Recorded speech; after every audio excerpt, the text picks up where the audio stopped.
Good morning, welcome to CATEX TV. My name is Frank Fortunato. Today is Monday, June 30th, 2014, the last day of the second quarter and the last day of the first half financially of 2014.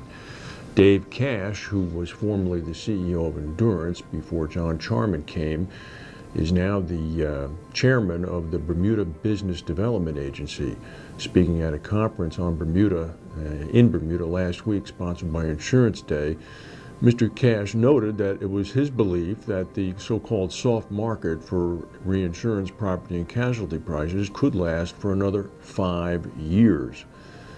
Mr. Cash said that if you don't see any real change in the products we sell or an increasing demand for our existing products, the soft market won't disappear. My best guess is that in 5 years' time, there will still be a soft market. Hopefully, he's not correct. Mr. Cash also noted that Bermuda was ripe for working with China. He said that the Chinese P&C industry could make inroads in Bermuda, much as the Japanese P&C industry has. And he also noted that life reinsurance was a possibility. He said the U.S. life market was $2 trillion a year.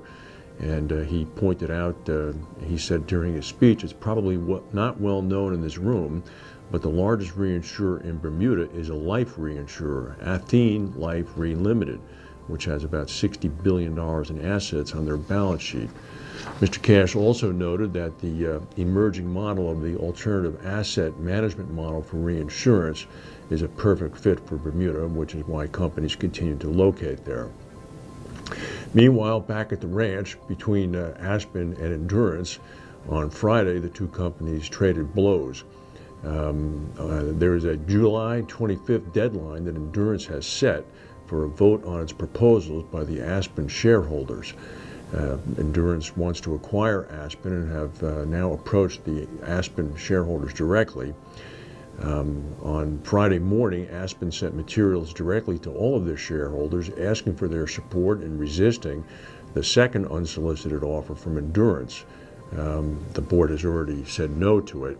Aspen urged its shareholders not to be misled and described Endurance's legal tactics as coercive and constituting attempts by Endurance to acquire Aspen at the lowest possible price. Aspen described Endurance as desperate and said its hostile suitor's revised offer for the company was worth even less than the initial offer. Endurance blasted back, saying that a refusal by Aspen investors to accept its, quote, immediate premium value as opposed to, quote, shareholder disenfranchisement and underperformance at the hands of Aspen's board and management. The board and management of Aspen have stuck their heads in the sand, refusing to engage in any discussions with us regarding our proposal.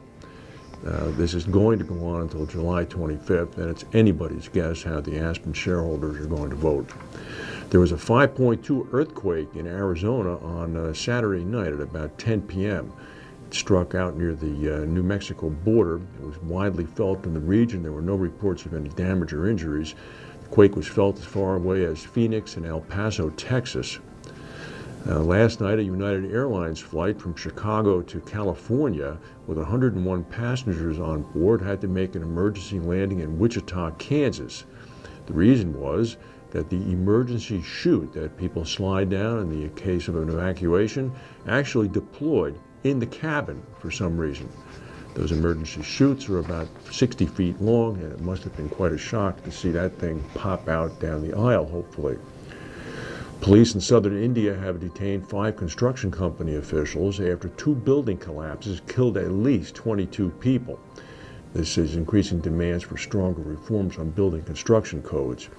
Nearly 90 workers were believed to have been in the basement of an 11-story structure when it collapsed Saturday amid monsoon rains in the outskirts of the city of Chennai, which is the capital of Tamil Nadu.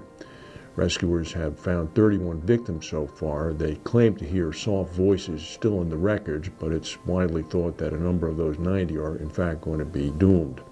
In a separate collapse earlier Saturday, 11 people died when a 50-year-old structure collapsed in a low-income area of New Delhi. The World Health Organization says drastic action is needed to stop the deadly Ebola virus outbreak in West Africa. It has sent teams of experts in to help with the epidemic. Relief workers on the ground said the epidemic has reached unprecedented proportions. The situation is out of control, said the head of the team. There have been at least 600 cases and 400 deaths in Guinea, Sierra Leone, and Liberia. The complications is that the aid workers are not trusted by the local populations and on several instances have in fact been stoned by them. Ebola outbreaks usually are confined to remote areas, making the disease easier to contain, but this outbreak is different, with patients identified in 60 locations in 3 different countries. It's also much more dangerous because of the proximity between the jungle where the virus was first identified and the capital of Guinea, which is Conakry, and the international airport in Conakry. Conakry has 2 million people in it. And in Belgium, a 24-hour rail strike has been called by a labor union that's angered that hiring isn't keeping pace with workforce departures. Local service is completely shut down. More importantly, the international trains, the Belgian fast Thalys train, as well as the Eurostar trains have been affected. If you're planning on taking them anywhere in Belgium today, good luck with that. That's the news for today. If we have any breaking news, we'll come back and tell you. Thank you for watching, and we'll see you tomorrow.